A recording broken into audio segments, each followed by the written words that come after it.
लखीमपुर खीरी शारदा नदी उफान पर प्रातः 10:41 पर बनबसा से शारदा नदी में मात्र 22,000 क्यूसिक पानी के डिस्चार्ज में ही बाढ़ मंडल खीरी के पुल नंबर 97 पर हुए चैनलाइजेशन और ड्रिजिंग के कार्य की खुली पोल। 7 किलोमीटर तक अपस्ट्रीम और डाउनस्ट्रीम में होना था कार्य। टेंडर के नियमों की शर्त और शारदा नदी में 8 नेपाली नदियों के पानी अनदेखा कर बनाई गई थी परियोजना। 8 डेंजर के बजाय एक डेंजर हुआ था नदी में कार्य।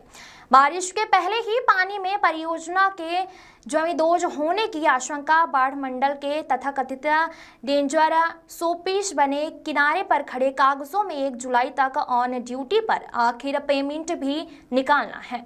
लखीमपुर खीरी में शारदा नदी का उफान एक बड़ा खतरा बन गया है। अभी मिली सूत्रों के अनुसार प्रातः 10:41 पर बनबसा से शारदा नदी में मात्र 22,000 क्यूसिक पानी के डिस्चार्ज में ही बाढ़ मंडल खीरी के पुल नंबर 97 पर हुए चैनलाइजेशन और ड्रेजिंग के कार्य की खुली पोल हो गई है। सूत्रों के अनुसार शारदा नदी में चैनलाइजेशन और ड्रेजिंग का कार्य 7 किलोमीटर तक अपस्ट्रीम और आउट डाउनस्ट्रीम टेक अपस्ट्रीम और डाउनस्ट्रीम में होना था, लेकिन टेंडर के नियमों की शर्त और शारदा नदी में 8 नेपाली नदियों के पानी को अनदेखा कर परियोजना बनाई गई थी। इतना ही नहीं, 8 डेंजर के बजाय 1 डेंजर से ही नदी में कार्य किया गया था।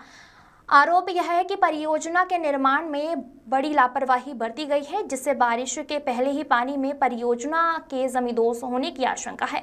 बाढ़ मंडल के तथाकथित डेंजर सोपीश बने किनारे पर खड़े कागजों में 1 जुलाई तक ऑन ड्यूटी पर हैं और आखिर पेमेंट भी निकालना है। अब देखना यह है कि इस मामले में आगे क्या होगा। क्या प्रशासन इस मामले में कोई कार्रवाई करेगा या फिर सब कुछ यथावत रहेगा।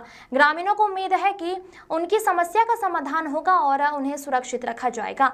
शारदा नदी का उफान एक बड़ा खतरा और परियोजना की खुली पोल होना एक गंभीर मामला है। प्रशासन को इस मामले में तुरंत कार्रवाई करनी चाहिए और ग्रामीणों की सुरक्षा सुनिश्चित करनी चाहिए।